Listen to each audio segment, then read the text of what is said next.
तो कई रियासत ऐसी थी जो अंग्रेजों के कैप्चर से दूर थी, तो उन जगह का पता करवाता था इनाम कमीशन के द्वारा। ठीक है, और इनाम कमीशन की नियुक्ति करके अधिकारियों को बोलता था कि आप उन रियासतों का पता करो जो भूमि कर नहीं पटाता है, जो नहीं लगता है जिस पे, और उन्हें क्या करवाता था, ये छीनवा लेता था।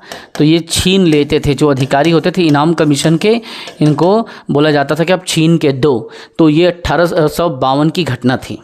ठीक, तो ऐसा होता था। अब डलहौजी का शासनकाल सबसे ज़्यादा किस चीज़ के लिए जाना जाता है? सबसे ज़्यादा इसका शासनकाल जो जाना जाता है वो है आपका doctrine of lapse. Doctrine of lapse को क्या कहा जाता है? तो व्यपगत का सिद्धांत।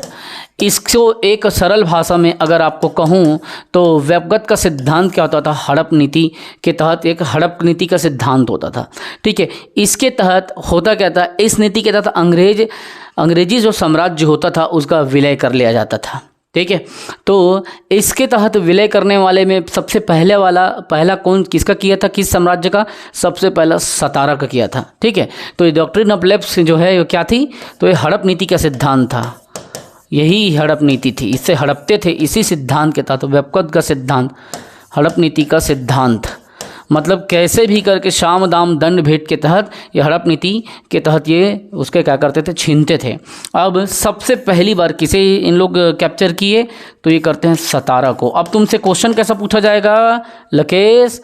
बेटा तुमसे पूछा जाएगा कि डॉक्ट्रिन ऑफ लैप्स या व्यपगत के सिद्धांत के तहत जो राज्य को या साम्राज्य को हड़पा वो कौन था? सतारा था। और कौन से वर्ष में किया गया था? तो ये था 1848, पहला बात। ठीक, जबकि दूसरा आपका पॉइंट अगर आएगा तो सीधा दो स्थानों को फिर एक साथ छीनता है। एक है जैतपुर जो बुंदेलखंड में आता है, दूसरा संबलपुर जो उड़ीसा में आता है। ठीक है, तो अगले साल ये जैतपुर प्लस संबलपुर को एक साथ छीनता है। ठीक है, ये कब के है? ये 48 में सबसे पहले इसको छीना। डॉक्ट्रिन ऑफ लैप्स के तहत ये हड़प नीति हड़प रहा है राज्यों को। ठीक है, तो ये हो गया 1849 में। ठीक, अब तीसरा जो आएगा इसके बाद में वो हिमाचल प्रदेश का बघाट।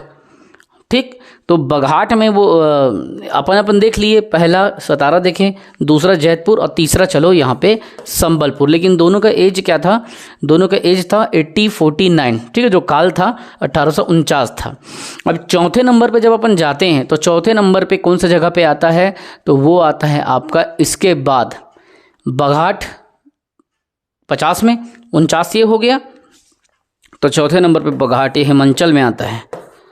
बघाट हिमाचल प्रदेश 1849 हो चुका था, तो ये 1850 में इसको हड़पता है।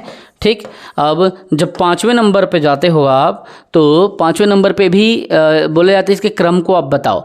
तो वो मध्य प्रदेश का उदयपुर है एक्चुअली में। उदयपुर तो राजस्थान में है, ये उदयपुर होता है। ठीक है, फिर ये उदयपुर को हड़प लेता है, उदयपुर, ये ऐसा।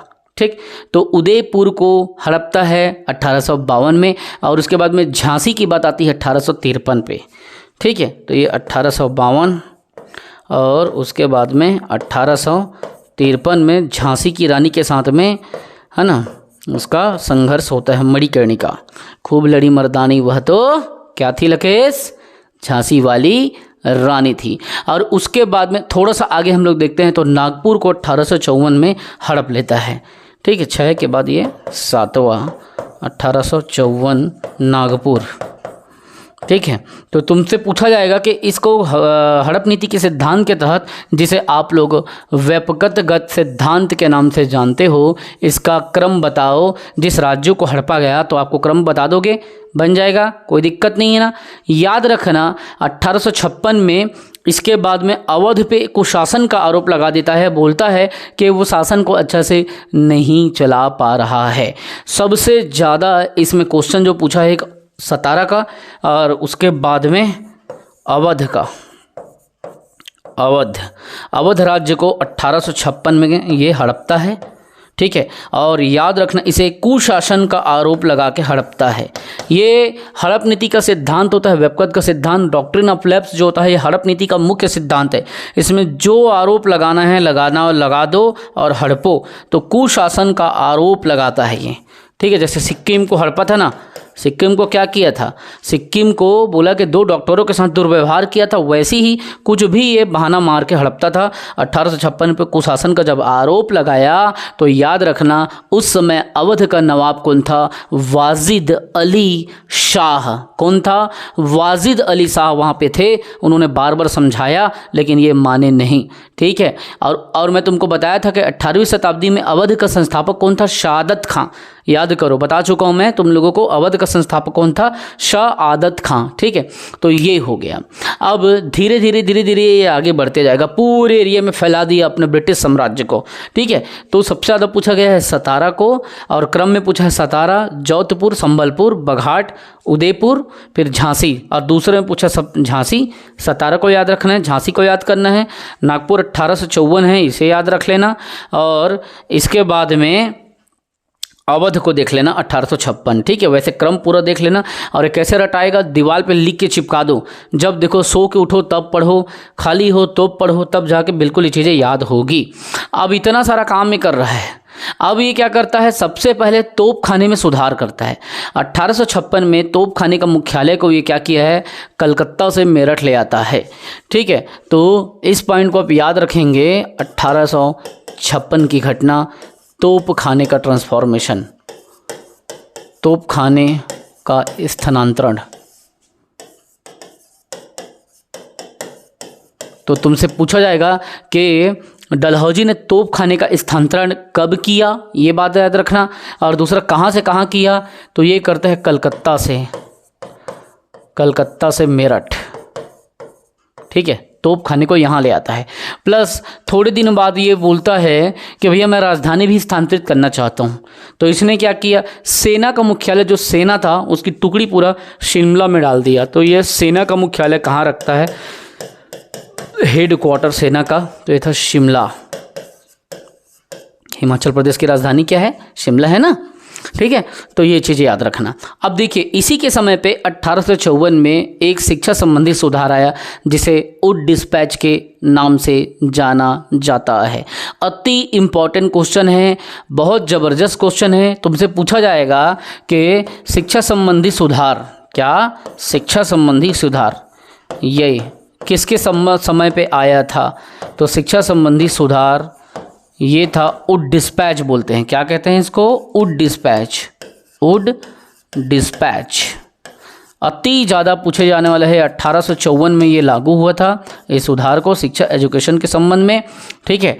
प्राथमिक भाषा इत्यादि को का माध्यम जो हिंदी बनाना था और बहुत कुछ इसमें था, एकदम उसके अंदर नहीं घुसेंगे। तो इस समय गवर्नर जनरल कौन थे, तो इस समय डलहौजी थे, ठीक है, डलहौजी थे। उड डिस्पैच को लागू किया था मिस्टर उड ने। क्या किया था, एजुकेशन पे क्या क्या रिफॉर्म किया जाए उसके बारे में बताया था। उस समय गवर्नर जनरल कौन थे, तो डलहौजी थे। ये बातें आपके दिमाग में होना चाहिए, ठीक है। सेना का मुख्यालय शिमला में ले आया, तोप खाने को बदल करके वो क्या किया, कलकत्ता से मेरठ ला दिया। क्लियर। अब आती है सबसे बड़ी क्रांतिकारी घटना, वो क्या था, भारत में रेलवे का विकास। जहां आपके सर इंजीनियर है ना, भारत में किसका, रेलवे का विकास। देखिए रेलवे का विकास ये किसकी देन है, तो रेलवे का फादर कौन है, आपको बता दूं कि रेलवे का फादर थे डलहौजी, लॉर्ड डलहौजी, लॉर्ड डलहौजी। ये इन्हें रेलवे का फादर कहा जाता है। हुआ क्या था, तो 16 अप्रैल 1853 को भारत में पहली रेल चली, भारत में प्रथम रेल चली, ठीक है। अगर तुमको पूछा जाएगा कब चली, तो भारत में प्रथम रेल चली कब, 16 अप्रैल 1853 को। कितने किलोमीटर चली, तो ये 34 किलोमीटर चली थी। और कहाँ से चली, तो बॉम्बे से थाने या मुंबई से थाने या बम्बई से थाने, जो लिखना है लिखो, बम्बई से थाने ये चला था, ठीक है। कितने यात्री सवार थे इसमें, तो उस समय 400 यात्री इसमें ट्रेवल कर रहे थे, ठीक है, ये बात आप याद रखेंगे, बस इससे ज़्यादा मत जानिए। इन्होंने क्या किया, इन्होंने इनको रेलवे का लाने का उद्देश्य क्या था, इनका मकसद था कि ये कैसे भी करके अपने आवागमन को इजी बनाना चाहते थे और ये चाहते थे कि चीज़ें एकदम आसानी से मूव कर सके, इसीलिए रेलवे का विकास किया। और इसमें पैसा भी इंडियंस का लगा, दिमाग इनका लगा, पैसा भारतीयों का लगा। जो बड़े बड़े टाटा बिरला ऐसे जो लोग थे उस समय, डाबर, टाटा बिरला, इन लोग भारत की संपत्ति इनके पास थी और ये क्या थे, वणिक वर्ग के लोग थे। इन्होंने अंग्रेज़ों के साथ में वो करके सहमति दे करके भारत में रेलवे बनाने के लिए पैसे दिया, पूंजी प्रदान किया और उसके बाद में रेलवे का विकास इन्होंने चालू किया। ये लॉर्ड डलहौजी को रेलवे का जनक कहा जाता है ना। तो 16 अप्रैल को याद रखना, ये 16 अप्रैल 1853 को रेल चला था यहाँ इंडिया में या भारत में, है ना। तो 16 अप्रैल 1853 का डेट आप याद रखेंगे और ये इससे क्वेश्चन पूछा जाएगा। बता देना, भारत में प्रथम रेल चली, 34 किलोमीटर चली, बॉम्बे से थाने चली, यात्री 400 सवार थे। ठीक, अब आगे देखिए, जब बात आती है लॉर्ड डलहौजी की तो ये तो रेलवे सबसे बड़ा इनका वो था, सुधार था। इन्होंने 1854 में